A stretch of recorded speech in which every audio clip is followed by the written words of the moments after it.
O Gaspar diz aqui, não esqueçamos do poeta do auge da grandeza de Portugal, se mais mundo houvera, lá chegara. Pois é, Gaspar, né? Então, como eu disse, né, Portugal teve essa grandeza que gerou o Brasil, né, no seu passado. Então,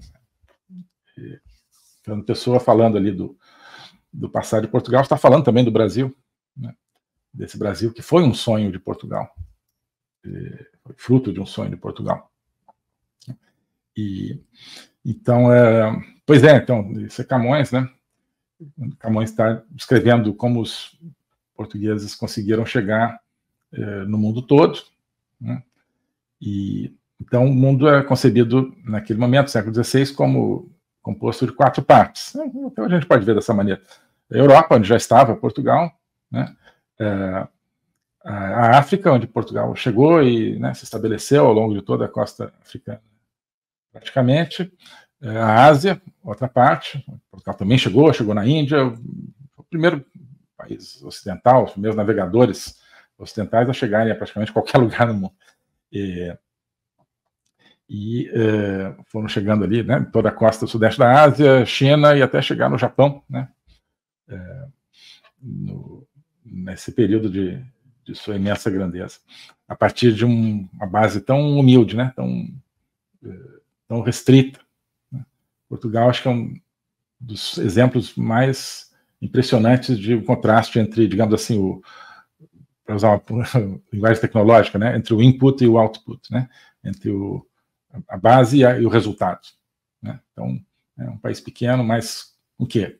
Com fé, com sonho, com toda uma tradição e uma vivência dessa tradição que vai a Hércules, né, o herói ali do Ocidente, que chega até o Jardim das Hespérides, no Atlântico, Ulisses, que teria o grande navegador, que teria fundado Lisboa. Tudo isso é Portugal, né, o sonho que nos gerou. Então, 3 partes do mundo, do velho mundo, né? Europa, África e Ásia. E o novo mundo, né, recentemente descoberto naquele momento, que era a América. Então, Camões diz, né, então, na África tem marítimos assentos, na África tem marítimos assentos, né, ou seja, tem assentos, tem instalações marítimas, né, na Índia, mais que toda, soberana, pátria lusitana.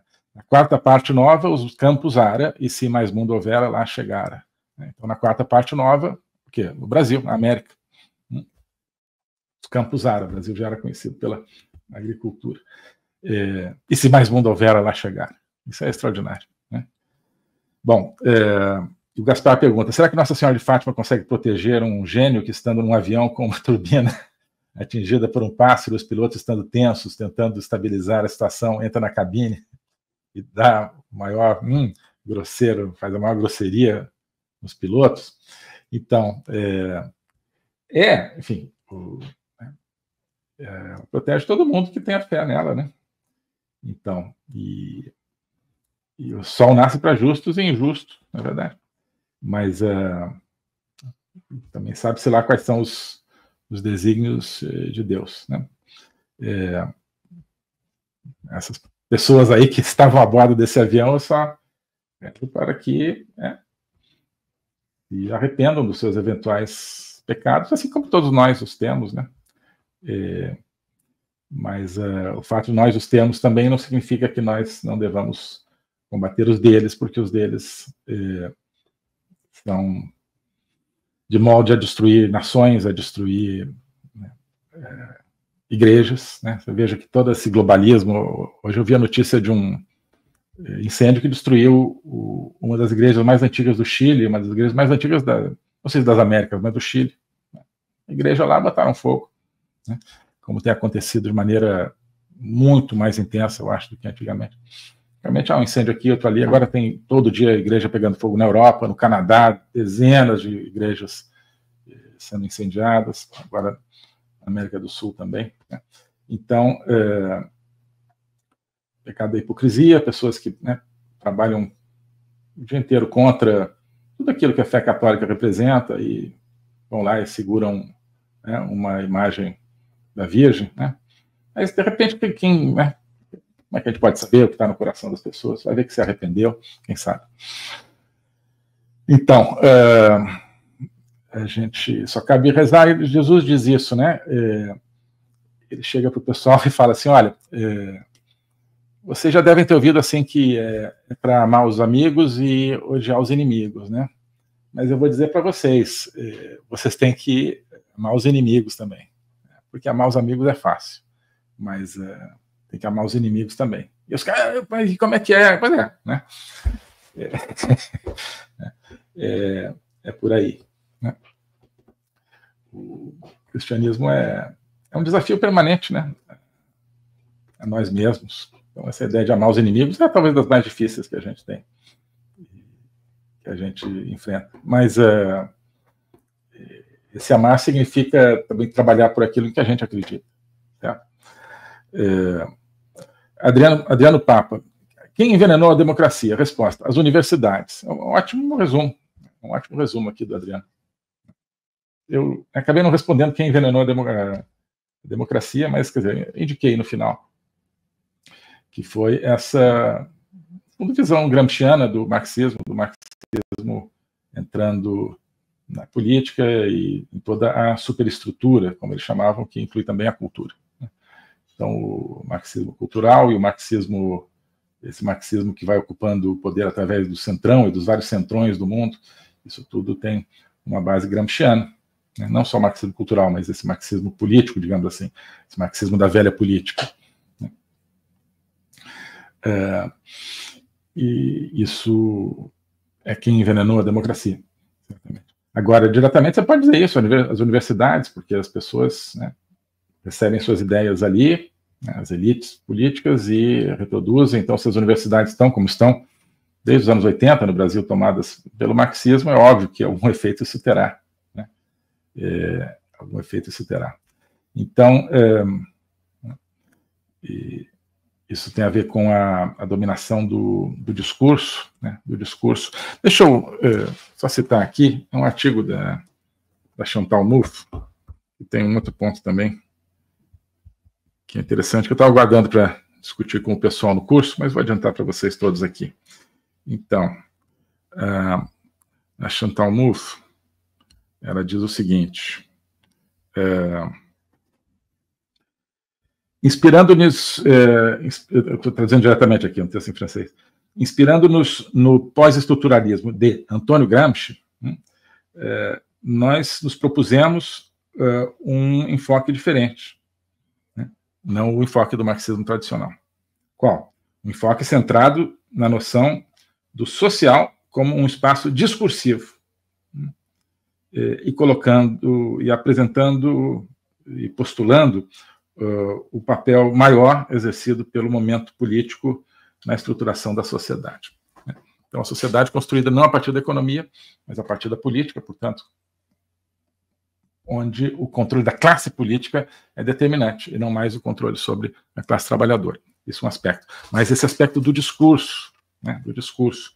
Então, um novo enfoque do marxismo, né, centrado na noção do social como espaço discursivo. Né? É um marxismo que se exerce também, não mais, né, nas fábricas, mas na esfera da linguagem, portanto, nas universidades, na escola, na imprensa, na mídia. Essa é a grande transformação, talvez, do marxismo do século XX para o século XXI. Insisto muito nisso. Né? O marxismo do século XXI é o marxismo, e o comunismo do século XXI é aquele que tenta estar assumindo o controle sobre a produção do discurso. Né? E uma das facetas disso é o globalismo. Ou seja, um dos nomes que a gente pode dar a esse comunismo que agora se exerce no discurso é o globalismo. Né? Então, na primeira aula do curso Logopolítica, a gente começou com essa observação, que o globalismo é um fenômeno da esfera do discurso, um projeto de poder na esfera do discurso, da linguagem, da palavra, né? Portanto, das universidades também. Então,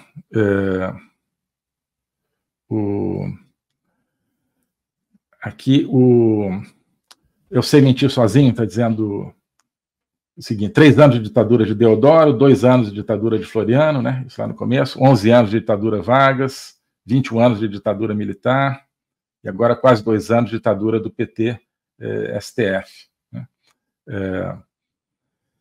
Pois é, né? Continua. Está claro que a República faliu, o sistema republicano faliu. 9 trocas de moeda, né? Então, é isso mesmo. Né? Algum problema tem esse sistema. Né? E uma das grandes mentiras do sistema republicano é que ele era mais democrático do que a monarquia. Já naquela época se dizia. Né? No entanto, que tipo de democracia ele produziu? Não só esses momentos autoritários explícitos, né? Como o mais insidioso, esse momento autoritário implícito que a gente está vivendo. Talvez desde 1988, e não só nesses últimos 2 anos. Né? Nesses últimos 2 anos a gente caiu realmente numa espiral, né? Mas aquela moedinha, né, que tem nos parques de diversão, às vezes, ou seja, aquela espécie de bacia, assim, onde você põe uma moedinha para rodar e ela vai rodando, parece que não vai cair nunca, daqui a pouco ela está rodando naquele buraquinho lá, né? Então, pode dizer que foi em 1889, ou pelo menos a Constituição de 1988, que a moedinha começou a rodar. Agora a gente já está naquele buraco ali, a moedinha está rodando feito louco ali para cair definitivamente. Quem sabe a gente ainda resgata isso. Mas é melhor mudar de brinquedo, né? Mudar de bacia de uma vez, porque existe uma força de gravidade na República que conduz a isso. Né? Alguma coisa tem desde o começo. Né? Eu coloquei aqui na foto para ilustrar uma imagem de Brasília durante a construção, né? Bem antiga, ou seja, bem no começo da construção, mas aí já com os palácios e instalações dos 3 poderes montadas. Então, Planalto, Supremo e no meio o Congresso. Eu acho que é bem no começo, porque nem pela foto acho que nem tem ainda o Lago Paranoá ali atrás. Foi um lago artificial, né? Então, isso, assim, me evocou, enfim, sou praticamente de Brasília, né? Fui criado em Brasília e adoro Brasília como cidade. Né?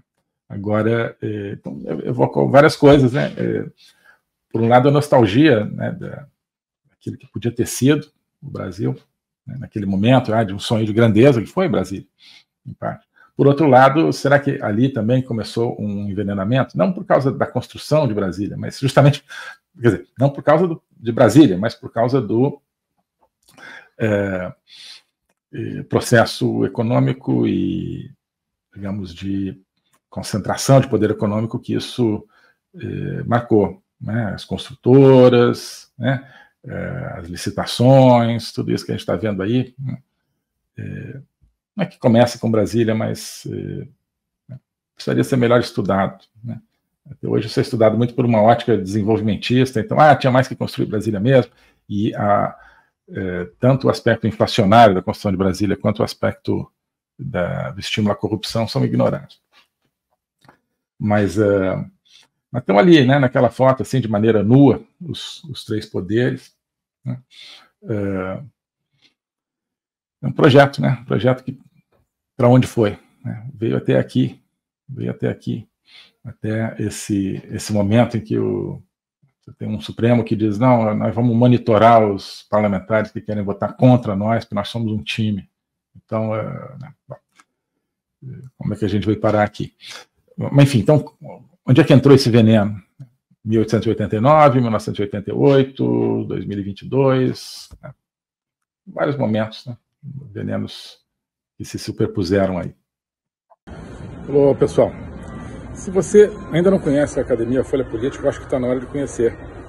Nós estamos vendo essa imensa possível crise do sistema corrupto que governa o Brasil, com tudo que envolve aí o banimento do X, mas precisamos entender que isso faz parte de uma imensa luta, de um imenso combate mundial entre liberdade e totalitarismo, que envolve aspectos da China, da Rússia, guerra da Ucrânia, Oriente Médio, crime organizado, globalismo, Fórum Econômico Mundial, e precisa, para que nós a enfrentemos, precisa puxar lá de trás, das origens, das primeiras luzes da liberdade no conceito atual nosso, que vem dos gregos e vem também do cristianismo.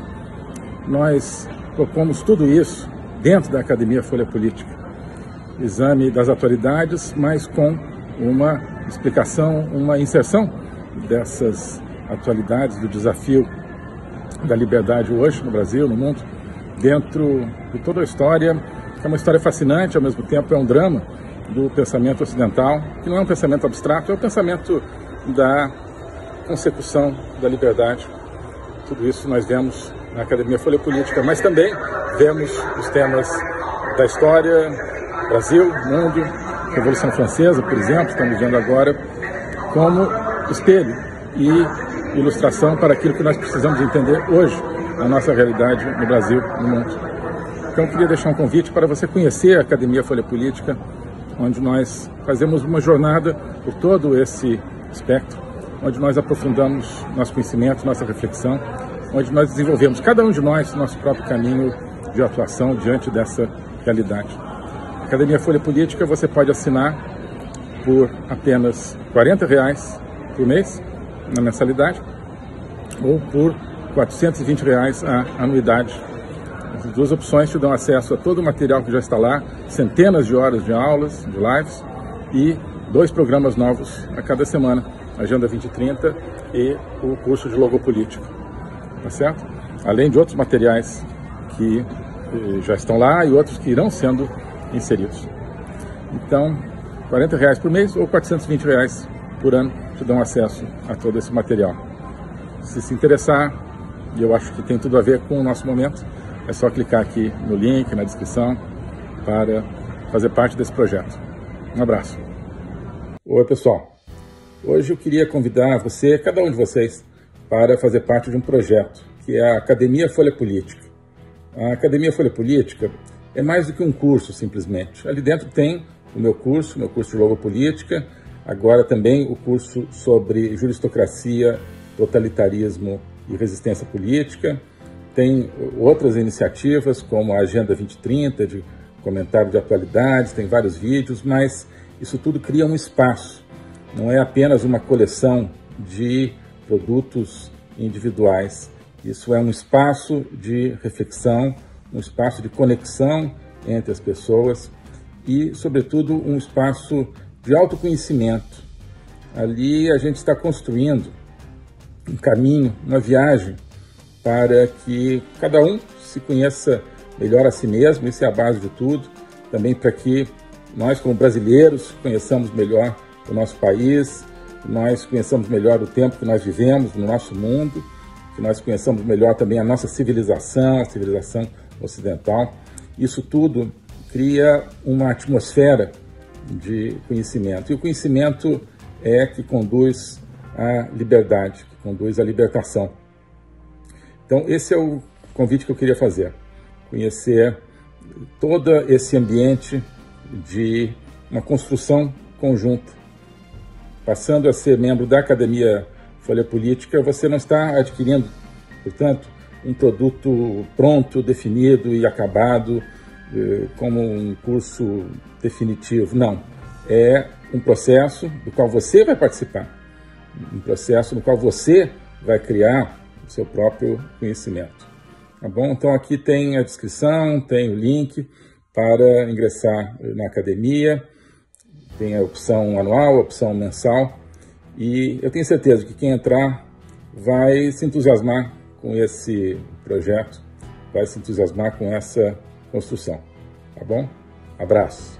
O globalismo existe, é uma coisa concreta. Ele é composto pelo Great Reset do Fórum Econômico Mundial, pelo projeto hegemônico da China, pelo programa de manipulação e conquista da América do Sul pelo Foro de São Paulo e outros elementos. E esses elementos eles atuam uns em benefício dos outros, sempre, principalmente através do controle da linguagem, porque o controle da linguagem é o controle do nosso pensamento. Então nós estamos tendo o nosso pensamento reprogramado, e essa reprogramação vai contra a nossa liberdade, vai contra a essência do ser humano. Isso é o globalismo. Com base nesse estudo, nessa experiência, é que eu criei o curso de Logopolítica.